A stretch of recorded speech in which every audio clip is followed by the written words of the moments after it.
Bismillahirrahmanirrahim. Saya buka. Assalamualaikum warahmatullahi wabarakatuh. Selamat siang Bu Nipres dan Bu Rani selaku dosen mata kuliah metodologi penelitian akuntansi.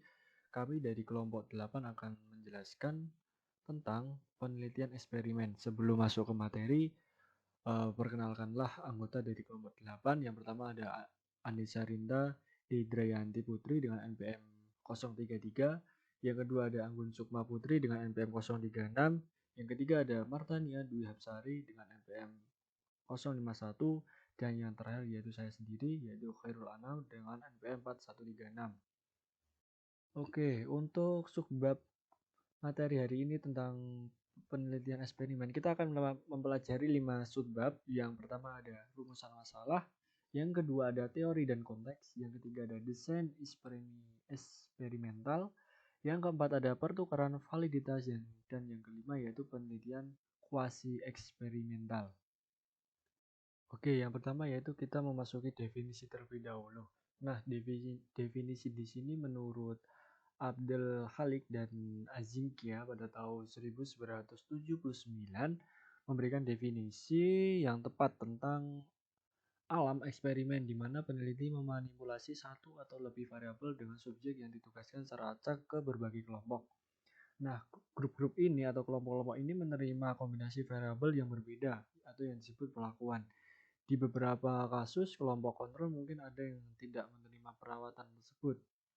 Utama keuntungan dari eksperimen terletak pada kemampuan peneliti untuk memastikan validitas internal yang tinggi, yang didefinisikan dalam hal seberapa baik mereka dapat menghilangkan penjelasan saingan untuk hasil mereka. Nah, eksperimen ini dengan demikian sangat cocok untuk penelitian pertanyaan yang memiliki hubungan kausal antara variabel. Selanjutnya yaitu menurut Gibbon dan Salterio pada tahun 1996 itu menyarankan terdapat 4 pedoman untuk kebaikan penelitian eksperimental dalam akuntansi. Yang pertama ada pernyataan yang jelas tentang masalah, pentingnya dan kontribusinya terhadap pengetahuan yang akan dibuat solusinya. Yang kedua ada pernyataan yang jelas tentang teori yang mendasari proses, khususnya teori yang mendorong perilaku dan dampak konteks pada teori. Yang ketiga ada desain eksperimental yang baik, karena kelemahan fatal dapat disebabkan oleh desain yang tidak sesuai atau tidak memadai. Yang keempat yaitu ada pengakuan akan pentingnya validitas eksternal. Jika ini berarti kita membutuhkan pengaturan eksperimental yang lebih realistis, maka kita membutuhkan penjelasan teoritis yang lebih kaya tentang perilaku yang dihasilkan. Nah, keempat ini yaitu pedoman ini memberikan kerangka kerja yang sangat baik untuk pertimbangan masalah penelitian dalam eksperimen akuntansi dan diadopsi. Baik, sekarang kita akan memasuki subbab pertama yaitu rumusan masalah. Rumusan masalah atau pernyataan masalah ini terdapat dua variabel. Variabel yang diminati yaitu ada Y dan X1, di mana Z itu adalah variabel terikat atau observasi. Sedangkan X1 yaitu variabel bebas atau perlakuan yang dapat dimanipulasi dalam nilai seperti dalam eksperimen atau diukur dari data arsip. Nah, contohnya dari data arsip ini seperti dalam studi ekonometrik. Eksperimen laboratorium biasanya memiliki lebih banyak internal validitas daripada metode penelitian lainnya, atau khususnya studi lapangan atau riset. Saat ini kita menjauh dari lingkungan kontrol tinggi dari pengaturan eksperimental, berbagai ancaman terhadap validitas internal tubuh, dengan konsekuensi bahwa tes kausalitas tidak lagi dapat diandalkan. Namun kita mungkin hanya menjadi mampu mengaitkan asosiasi atau melalui langkah-langkah korelasi daripada arah asosiasi. Selanjutnya, untuk subbab kedua yaitu mengenai teori dan konteks. Teori dan konteks. Dengan ledakan penelitian eksperimental dalam audit pada pertengahan 1970-an, penggunaan subjek berpengalaman atau praktisi ahli sebagai peserta adalah dianggap penting untuk memberikan validitas eksternal yang diperlukan untuk riset. Akibatnya, sebagian besar jurnal telah menyatakan preferensi untuk penggunaan praktisi dalam setiap penelitian eksperimental. Dalam teori dan konteks, terdapat beberapa hal, yaitu yang pertama, peran teori dalam pengaturan penilaian nyata. Untuk mengambil keuntungan dari kekuatan potensial pengaturan eksperimental dalam menguji hubungan sebab akibat, kerangka teoritis yang dikembangkan dengan baik sangat penting. Setelah kerangka teoritis telah ditetapkan, peneliti dapat memutuskan variabel mana yang harus dimanipulasi dan diukur, dan mana yang dikendalikan. Kemudian yang kedua, terdapat penanaman penilaian dalam konteks tugas tertentu. Pertanyaan tentang konteks merupakan ancaman yang berpotensi besar terhadap validitas eksternal penilaian dalam tugas-tugas eksperimental. Di sini harus yakin apakah temuan yang diamati disebabkan oleh variabel yang dapat dimanipulasi atau dampak dari variabel seperti kompleksitas tugas, lokasi, kendala waktu, insentif, dan lain-lain. Eksperimen yang dirancang dengan baik harus mencoba untuk mengatasi masalah tersebut, tetapi meskipun demikian tetap sulit untuk mengontrol semua variabel asing potensial dengan sukses dan kapasitas 100% dalam percobaan apapun. Di sini harus diperhatikan bahwa dalam menyusun literatur, temuan komparatif untuk mendukung arah penelitian tertentu, terutama tanpa kembali ke makalah asli, atau temuan yang tidak konsisten atau kontradiktif mungkin disebabkan oleh konteks penelitian yang berbeda daripada variabel kunci yang dipermasalahkan. Kemudian yang ketiga, terdapat peran insentif bagi peserta. Suatu masalah konseptual menjadi perhatian khusus dan telah mengangkat sejumlah masalah terkait ketersediaan insentif untuk memotivasi peserta untuk mengeluarkan upaya dalam kinerja tugas dapat menciptakan lebih banyak masalah daripada itu memecahkan. Libby dan Lippe pada tahun 1992 memberikan contoh menarik tentang hal ini di mana mereka menyarankan bahwa kebisingan konseptual yang diperkenalkan oleh skema insentif dipengaruhi oleh faktor-faktor yang tidak terukur. Kemudian, Libby dan Luft pada tahun 1993 menyarankan bahwa setiap upaya ekstra yang disebabkan oleh insentif mungkin terkait dengan karakteristik kemampuan dan pengetahuan para peserta. Kemudian untuk selanjutnya, dalam teori dan konteks, yang keempat terdapat penggunaan tenaga profesional sebagai partisipan penelitian. Dalam beberapa jurnal dan beberapa pengaturan eksperimental menuntut penggunaan peserta profesional yang terampil. Hal ini menjadi semakin sulit, bahkan di luar jurnal papan atas, untuk mempublikasikan penelitian eksperimental menggunakan khalayak mahasiswa sepenuhnya. Kemudian untuk yang kelima terdapat penggunaan penipuan untuk membuat pengaturan penelitian yang sesuai.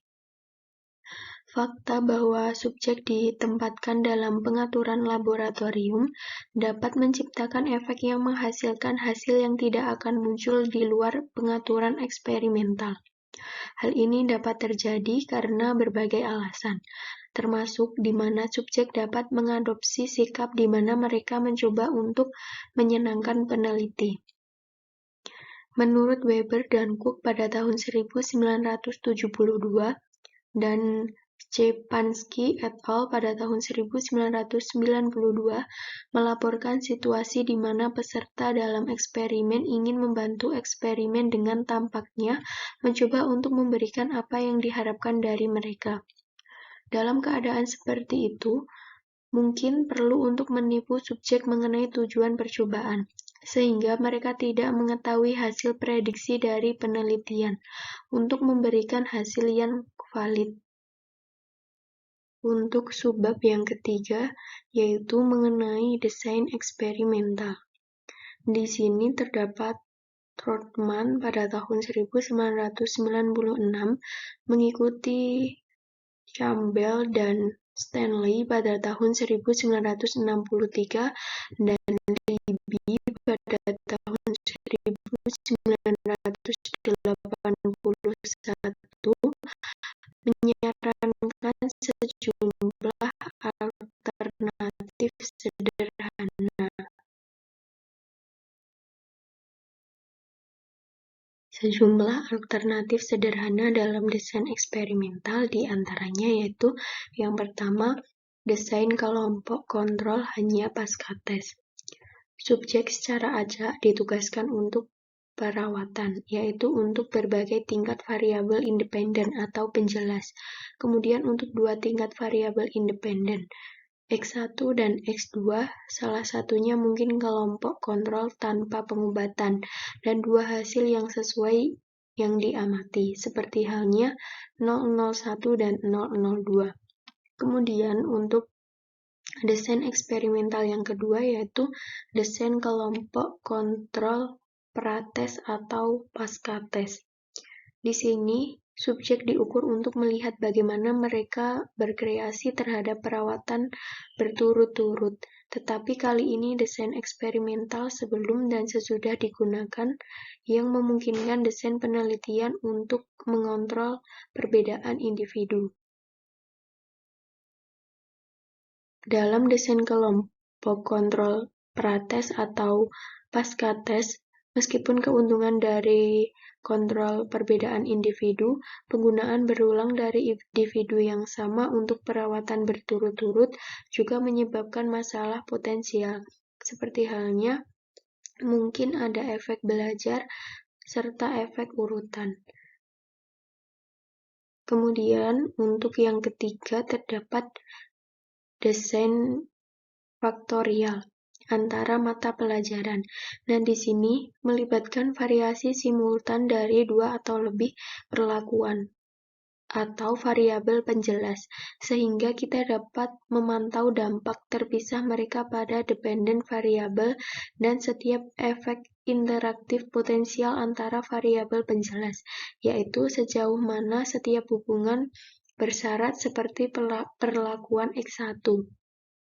Katakanlah hanya memiliki efek untuk tingkat tertentu dari perlakuan X2. Di sini menurut Trotman pada tahun 1996 mengidentifikasi sejumlah keuntungan yang berbeda untuk menggunakan desain faktorial jenis ini, yaitu yang pertama, efek interaksi dapat dievaluasi. Yang kedua, variabel pengganggu yang berpotensi dapat dipertahankan konstan di dalam sel sehingga pengaruhnya dapat dievaluasi. Yang ketiga, validitas eksternal berpotensi dapat ditingkatkan dengan temuan yang menunjukkan efek serupa di sejumlah karakteristik subjek. Dan yang terakhir, desain semacam ini lebih ekonomis daripada desain post-test only yang lebih sederhana dalam penggunaan mata pelajaran. Kemudian untuk desain eksperimental yang terakhir terdapat desain faktorial dalam mata pelajaran. Di sini, desain yang lebih sederhana dapat memperkenalkan desain faktorial sebelum dan sesudah. Sedangkan dalam desain antara subjek, subjek hanya menerima satu perlakuan. Dalam desain dalam subjek, subjek menerima semua perlakuan berturut-turut. Desain seperti itu dapat memiliki keuntungan lebih lanjut, seperti halnya mereka membutuhkan lebih sedikit mata pelajaran.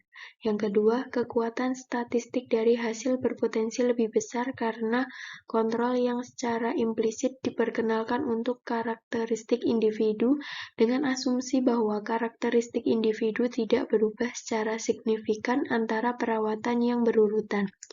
Dan yang ketiga, mereka sangat berguna untuk memeriksa perbedaan dalam penggunaan informasi dan dampak dari perlakuan yang berbeda dalam lingkungan belajar dan pelatihan.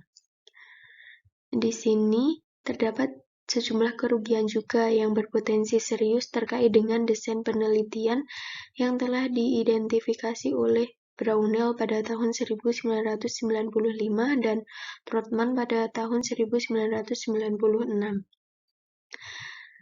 Kerugian tersebut diantaranya yaitu efek permintaan. Yang kedua, salah satu kelemahan utama adalah bahwa variabel subjek tidak dapat digunakan sebagai variabel penjelas dalam desain subjek karena karakteristik individu tidak dapat diubah dari seluruh perawatan. Yang ketiga, efek latihan. Yang keempat, efek bawaan. Yang kelima, efek statistik. Dan yang terakhir yaitu efek Clue-Salinger.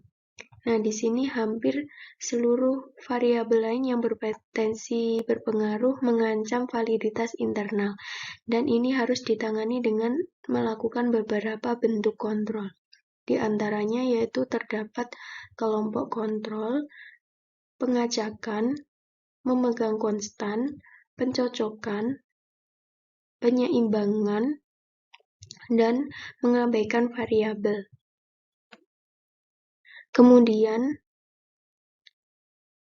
dalam beberapa variabel mungkin sangat sulit untuk diukur, sehingga harus berusaha untuk menggunakan variabel proksi sebagai gantinya, dan pemeriksaan manipulasi dapat digunakan untuk membantu memastikan bahwa subjek benar-benar memahami baik instrumentasi dan apa yang diperlukan dari mereka dan untuk memantau jalannya percobaan. Kemudian selanjutnya pertukaran validitas. Kemudian ancaman terhadap validitas konstruk. Validitas konstruk menggambarkan sejauh mana konstruk abstrak berhasil dioperasionalkan.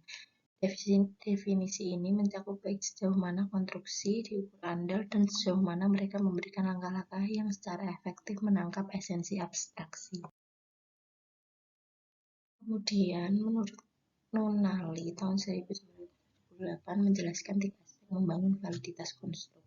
Yang pertama, tentukan variabel-variabel, yang keduanya dapat diamati dan terkait dengan konstruk. Ini memberitahu peneliti item mana yang akan diukur dan dievaluasi pada langkah berikutnya. Yang kedua, tentukan sejauh mana variabel yang dapat diamati ini adalah ukuran yang dapat diandalkan dari satu atau lebih konstruksi, dan sejauh mana hubungan timbal balik di antara item yang diukur. Yang terakhir, tentukan sejauh mana ukuran konstruksi yang digunakan akan menghasilkan hasil yang dapat diprediksi. Kemudian, ancaman terhadap validitas internal menurut Joe dan Campbell tahun 1979 mengidentifikasi 9 masalah validitas internal yang terpisah. Yang pertama, pematangan. Yang kedua, sejarah. Yang ketiga, pengujian. Yang keempat, kematian subjek. Yang kelima, moralitas eksperimental. Yang keenam, peralatan. Kemudian selanjutnya pilihan, regresi statistik, imitasi perawatan, dan demoralisasi penuh kebencian. Kemudian ancaman terhadap validitas eksternal menurut Christensen tahun 1994 menetapkan 3 bentuk perhatian validitas eksternal. Yang pertama, validitas populasi, yang kedua, validitas ekologi, dan yang ketiga, validitas sementara. Untuk yang berikutnya yaitu ancaman terhadap validitas eksternal.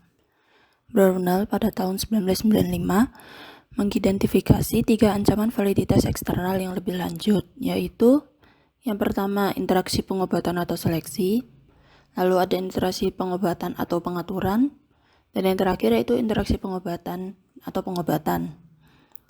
Eksperimen dirancang untuk mencapai validitas internal untuk mengkonfirmasi atau menyangkal teori yang ada. Teori-teori tersebut kemudian dapat digeneralisasi untuk memberikan beberapa validitas eksternal. Namun, kondisi eksperimental mungkin sangat ekstrim, sehingga mereka memiliki sedikit kemiripan dengan kenyataan yang membuat generalisasi menjadi sulit. Untuk materi yang berikutnya yaitu penelitian kuasi-eksperimental. Untuk definisinya, penelitian kuasi-eksperimental yaitu eksperimen yang dilakukan di lapangan yang masih sangat jarang muncul dalam literatur, terutama karena dapat kendala akses seperti pertimbangan etis dan bahkan serikat pekerja. Perencanaan rinci pada tahap desain sangat penting dalam pengaturan eksperimental. Meski begitu, sangat sulit juga untuk memastikan 100% mencakup segala sesuatu yang dapat menyebabkan kesulitan, yang berarti bahwa eksperimen tambahan mungkin diperlukan untuk memperbaiki kekurangan. Jika akses ke mata pelajaran sangat dibatasi, baik berdasarkan waktu atau ketersediaan, hal ini dapat menimbulkan masalah dan paling tidak akan menunda analisis yang dilakukan. Untuk sumber materi yang kami peroleh dari materi yang dibahas kali ini yaitu dari buku Research Methods in Accounting by Malcolm Smith. Sekian presentasi kami selaku dari kelompok 8. Apabila ada kekurangan dalam penyampaian materi, kami mohon maaf yang sebesar-besarnya, dan apabila ada pertanyaan dapat ditanyakan pada kami selaku pembawa materi. Sekian, wassalamualaikum warahmatullahi wabarakatuh.